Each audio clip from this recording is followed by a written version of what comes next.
जो एक प्लेन की स्पीड होती है जो वो रनवे पे चलता है उड़ने से पहले, अगर वही सेम स्पीड मैं एक ट्रेन को दे दूँ तो क्या ट्रेन भी उड़ने लगेगा? मतलब क्या ऐसा इसलिए कि ट्रेन प्लेन से ज़्यादा भारी है, या यहाँ पे भारी से कुछ लेना देना नहीं है, यहाँ पे शेप मैटर करता है। तो देखो इसमें मेन रोल तो हवा का होता है, पर पहले एग्जांपल में ना हम इसको पानी से समझते हैं, क्योंकि जो मोस्टली हवा का नेचर होता है वही पानी का भी होता है इन सब केस में। जैसे अगर आप बचपन में कभी बाल्टी में पानी भरे हो, वो भी पाइप से, तो अगर आप पाइप का एंड दबा देते थे ना तो उससे पानी और तेज़ी से निकलने लगता था, और आपको ये लगता था कि मतलब अब बाल्टी में पानी शायद जल्दी भर जाएगा क्योंकि अब तो पानी तेज़ आ रहा है। पर ऐसा होता नहीं था, क्योंकि अगर आप जब पानी की स्पीड ज़्यादा है, जब आपने पाइप को दबाया हुआ है, तो जैसे 1 घंटे में उससे 20 लीटर पानी आ रहा है, तो जब आप पाइप को नहीं दबाओगे तब भी उसके अंदर से 1 घंटे में 20 ही लीटर पानी निकलेगा। क्योंकि जब आप पानी की स्पीड बढ़ा रहे हो पाइप को दबा के, तो उससे पानी तेज़ तो निकल रहा है लेकिन पानी कम निकल रहा है। और जब आप नहीं दबाते हो तो पानी नॉर्मली निकल रहा है, ज़्यादा निकल रहा है लेकिन स्लो निकल रहा है। तो इस वजह से वो बैलेंस हो जाता है।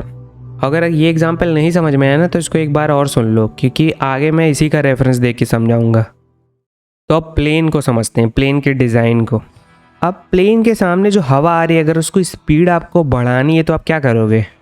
जैसे अगर आपके मुंह पे कोई हवा आ रही है, तो अगर आपको उसकी हवा की स्पीड बढ़ानी है तो आप क्या करोगे?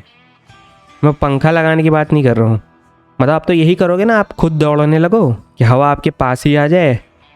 तो उसी तरह रनवे पे जो प्लेन को दौड़ाते हैं वो इसीलिए दौड़ाते हैं कि उस पर जो हवा पड़ रही है उसकी स्पीड तेज़ हो जाए। पर सिर्फ हवा की स्पीड बढ़ने से प्लेन उड़ने थोड़ी लगेगी। अगर ऐसा होता तो ट्रेन भी उड़ जाती। तो यहाँ पे जो फैक्टर प्ले करता है ना, वो होता है प्लेन का जो विंग होता है। जब आप प्लेन के विंग को ध्यान से देखोगे तो आपको दिखाई देगा जो उसका ऊपर वाला सरफेस होता है वो हल्का गोल होता है और नीचे वाला पूरा फ्लैट होता है। तो कर्व होने की वजह से ना जो विंग का ऊपर वाला हिस्सा होता है उसका लेंथ ज़्यादा होता है। इसको आप ऐसे समझो ना कि अगर विंग के ऊपर वाला जो हिस्सा है, जो कर्व है, अगर उस पर आपको एक लाइन बनानी है ना चौक से, तो आपको ज़्यादा चौक यूज़ करना पड़ेगा और नीचे कम यूज़ करना पड़ेगा, क्योंकि नीचे फटाक से एक सीधी लाइन बना दोगे क्योंकि वो पहले से सीधा है, और ऊपर वाला कर्व है उसमें ज़्यादा चौक लगेगा।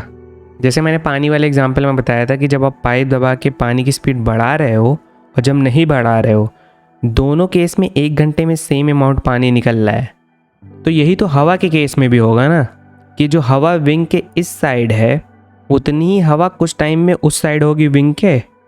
जैसे आपको नहीं समझ में आ रहा तो आप एक सिंपल एग्जांपल से समझो कि जैसे मान लो 6 पार्टिकल हैं हवा के, उनमें से 3 विंग के ऊपर से जा रहे हैं जो कर्व सरफेस है उससे होके, और 3 नीचे से जा रहे हैं फ्लैट से।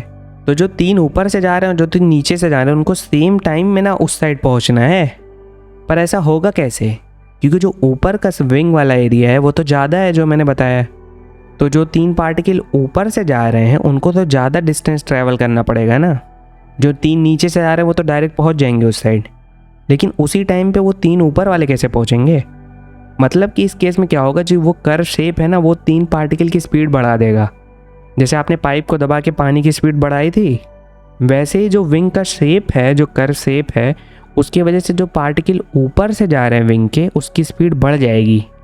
तो देखो इससे बेसिकली हुआ क्या, जो हवा ऊपर से जा रही है उसकी स्पीड ज़्यादा हो गई, जो हवा नीचे से जा रही है उसकी स्पीड कम है। अब देखो ये ज़्यादा और कम से होगा क्या?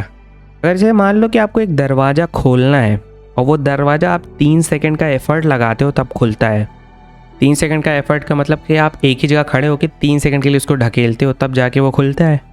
तो आप तो दरवाज़ा तभी खोल पाओगे ना जब आप एक जगह खड़े रहो। अगर आप इधर उधर तेज़ी से लेफ़्ट राइट होगे तब कहाँ आप दरवाजे के कांटेक्ट में ही नहीं आओगे। मतलब आप मान लीजिए कि आप 1 सेकंड के लिए कांटेक्ट में आ गए, लेकिन आप 3 सेकंड के लिए थोड़ी आओगे। अगर आप बहुत तेज़ी से लेफ़्ट राइट होगे तो आपको तो एक जगह खड़े रह के ही खोलना पड़ेगा ना। मतलब कि कहने का मेरा ये मतलब है कि आप जब खड़े रहोगे तो आप ज़्यादा प्रेशर लगा पाओगे। आप लेफ़्ट राइट होगे तेज़ी से स्पीड में तो नहीं प्रेशर लगा पाओगे उतना।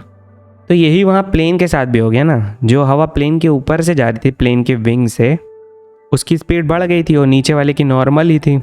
मतलब जो ऊपर वाली हवा है वो प्लेन को नीचे ढकेल ही नहीं पाएगी उतना प्रेशर से जितना नीचे वाली हवा ढकेल ली ऊपर की तरफ।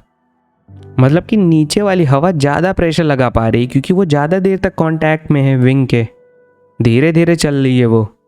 और जो हवा ऊपर तेज़ी से जा रही है वो कांटेक्ट में उतना देर है ही नहीं, अगर एक एक पार्टिकल का कांटेक्ट देखें तो इसी वजह से ना जब नीचे का प्लेन का प्रेशर बढ़ जाता है हवा का, तो वही हवा उस प्लेन को उड़ाने लगती है, ऊपर की तरफ ढकेलने लगती है। क्योंकि जो ऊपर की हवा है वो तो तेज़ी से जा रही है, तो वो उतना प्रेशर लगा नहीं पा रही है, और जो नीचे वाली हवा है वो प्लेन को ढकेलने लगती है ऊपर की तरफ, इसलिए प्लेन उड़ने लगता है कुछ दूर रनवे पर ट्रैवल करने के बाद। तो बेसिकली आपको शायद ये समझ में आ गया हो कि सिंपल शेप से आप मतलब कितनी बड़ी चीज़ अचीव कर सकते हो। पर इसमें सिर्फ शेप से काम नहीं होगा, उसकी प्लेन की जो स्पीड बढ़ाने के लिए जो प्रोपेलर का यूज़ होता है वो सबका भी बहुत ही इंपॉर्टेंट रोल है। इसको मैंने इसलिए बताया ना कि बहुत लोग जो होते हैं वो बस इस पूरे प्रोसेस को ना रट लेते हैं। जैसे ये प्रेशर कम ज़्यादा वाले चीज़ को बर्नौलीज़ प्रिंसिपल बोलते हैं।